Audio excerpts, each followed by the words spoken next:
Merci de votre fidélité. Aujourd'hui, j'aimerais vous parler ou donner un commentaire sur une petite expression qu'on trouve dans le Midrash, dans la tradition orale d'Israël, qui s'énonce en hébreu ainsi: Derer Eretz Kadma la Torah. Alors, c'est une petite formule, mais elle est puissante au niveau de son enseignement. Puis il ne faut pas se fier aux petites formules. E égale MC2, c'est une toute petite formule, mais c'est hyper puissant. Qu'est-ce que veut dire cette expression Derer Eretz Kadema la Torah? C'est-à-dire, le chemin de la terre précède la Torah. Bon, la Torah, l'étude de la Torah, la pratique de la Torah, mais qu'est-ce que ça veut dire que Derer Eretz, le chemin de la terre? Alors il y a au moins deux interprétations auxquelles je vais me référer. La première interprétation, c'est Derer Eretz, le chemin de la terre, c'est-à-dire le travail. Pourquoi le chemin de la terre? Parce que le chemin de tout homme sur la terre, en quelque sorte, c'est de travailler pour pouvoir satisfaire les besoins vitaux qui sont manger, s'habiller, se loger. Donc première interprétation, d'abord la stabilité économique avant l'étude de la Torah. Nous trouvons dans les Pirkei Avot une formule un peu similaire qui dit En kemach, en Torah. S'il n'y a pas de farine, il n'y a pas de Torah. Autrement dit, d'abord, trouver les moyens de satisfaire, de résoudre les questions vitales qui font notre humanité. C'est-à-dire, Dieu nous a créés avec un manque à combler, manger, se vêtir, se loger, et c'est un incontournable. Et donc, résoudre ces questions précède la religion. Même les rabbins disent que si un disciple de sage étudie la Torah mais qu'il n'a pas de quoi subvenir à ses besoins, il finira par brigander, par voler, etc. Donc, on voit bien que cette stabilité économique, elle est nécessaire avant même d'entreprendre, on va dire, des études de Torah, d'approfondir la Torah. C'est pourquoi, à l'époque du Talmud, par exemple, on se mariait à 18 ans, l'homme se mariait à 18 ans parce que c'était le moment où il avait une activité professionnelle et donc il pouvait subvenir aux besoins de sa famille, même si aujourd'hui les femmes comme les hommes travaillent, mais disons que cette idée d'une stabilité économique avant l'étude ou la pratique de la Torah. Alors ça, c'est une idée intéressante. Comme quoi, il ne faut pas attendre que tout tombe du ciel, comme la manne.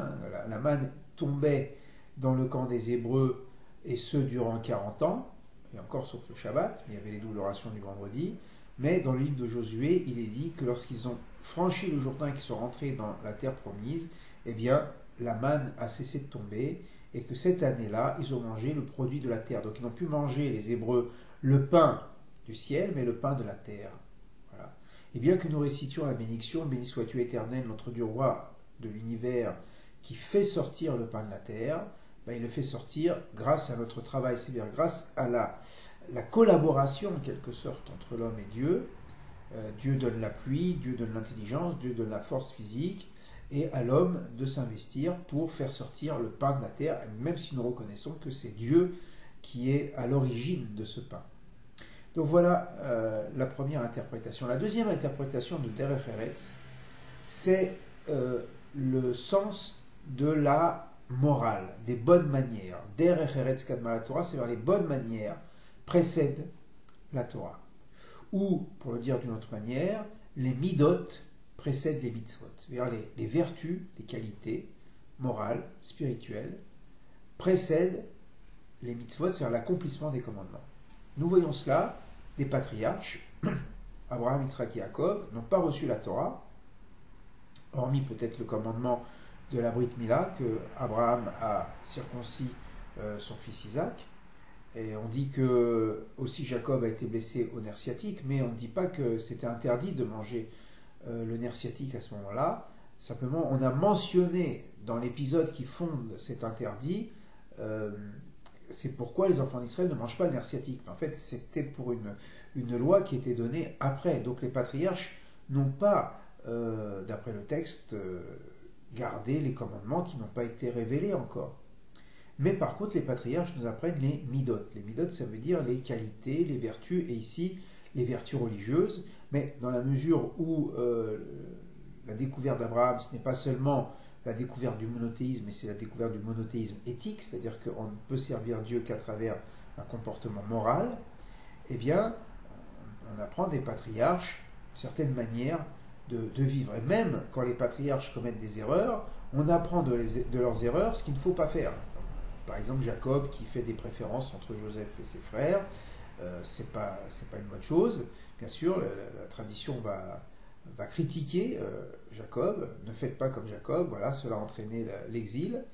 Mais offrez à chaque enfant votre amour, hein, comme un pédagogue qui disait quand on a 3 enfants, on ne se divise pas par 3, mais on doit se multiplier par 3. Alors, ça c'est une idée qui me paraît aussi intéressante, c'est-à-dire qu'avant d'entrer en religion, pour parler de cette manière, il faut d'abord construire son être moral. Derech Eretz, les vertus, les bonnes manières précèdent la Torah. Parce que si quelqu'un rentre en religion, quelle que soit cette religion, et qu'il a les défauts de son être qui sont liés à la colère, à l'envie, la jalousie, la concupiscence, enfin cette incapacité à gérer son être, eh bien, s'il rentre dans le monde de la religion, dans le monde de la Torah, eh bien, il va justifier ses défauts au nom de la vérité de la Torah. Et ça serait un dévoiement de la Torah. Il va dire, ah ben je suis en colère, mais moi je suis religieux, donc ma colère, elle est sainte colère. Voilà. Moi j'ai tel désir, mais bon, moi je suis religieux, donc c'est un saint désir. Voilà. Et c'est pourquoi nos sages, qui avaient conscience que dans la religion il y a le meilleur, il y a le pire, ont toujours demandé, surtout en matière d'éducation, eh bien, de mettre l'accent, surtout chez les enfants, au niveau des midot, c'est-à-dire des qualités. Et puis ensuite, eh bien, une fois que on a acquis autant que possible ces qualités, parce qu'on n'est jamais vertueux une fois pour toutes, et puis on peut toujours s'améliorer dans le domaine moral, on a toujours la note peut mieux faire, pardon, mais quand même c'est important de se rappeler cet enseignement de nos sages qui disent que la religion a comme socle la conduite morale.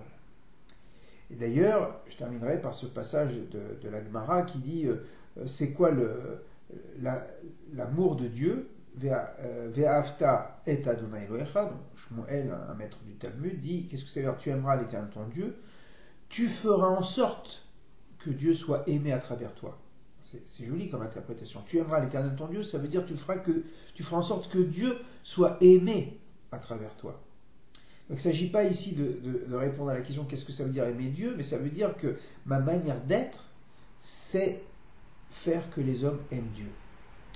En quelque sorte, on est un peu les directeurs de communication, je ne sais pas comment dire, du bon Dieu, pour le meilleur et pour le pire. Et la Gemara donne un exemple, il dit c'est quoi finalement faire aimer Dieu, et qui est finalement la sanctification du nom de Dieu, ben, c'est quand quelqu'un qui présente les signes de la religiosité, qui est droit, qui ne se met pas en colère, qui est honnête dans son travail, quand il est insulté, ben, il ne répond pas, quand il parle avec accueil et bienveillance à tous ceux qu'il rencontre, alors les hommes vont dire, mais qui est son maître, qui sont ses parents, comme cette Torah est belle, comme cet enseignement est beau. Par contre, si ce même personnage qui présente les signes de la religiosité, mais qu'il est coléreux, il ne respecte pas son prochain, il n'est pas honnête dans son travail, que vont dire les gens? Malheur à son maître, malheur à ses parents, à ceux qui lui ont enseigné la Torah, c'est ça la Torah, on n'en veut pas. Donc c'est Chilul Hashem, c'est profanation du nom de Dieu. Voilà, c'était relativement court, mais je pense que c'est une leçon importante. Derech Eretz Kadma la Torah, aussi bien trouver la stabilité économique avant même de vouloir s'investir de façon totale dans l'étude de la Torah, ou deuxièmement, construire son être moral le plus possible avant d'entrer en religion. Et dans les deux cas, c'est ce qui donne une stabilité pour répandre une religion de paix, d'amour, de tolérance. Voilà, c'était la leçon d'aujourd'hui. Merci de votre fidélité, à très bientôt. Au revoir.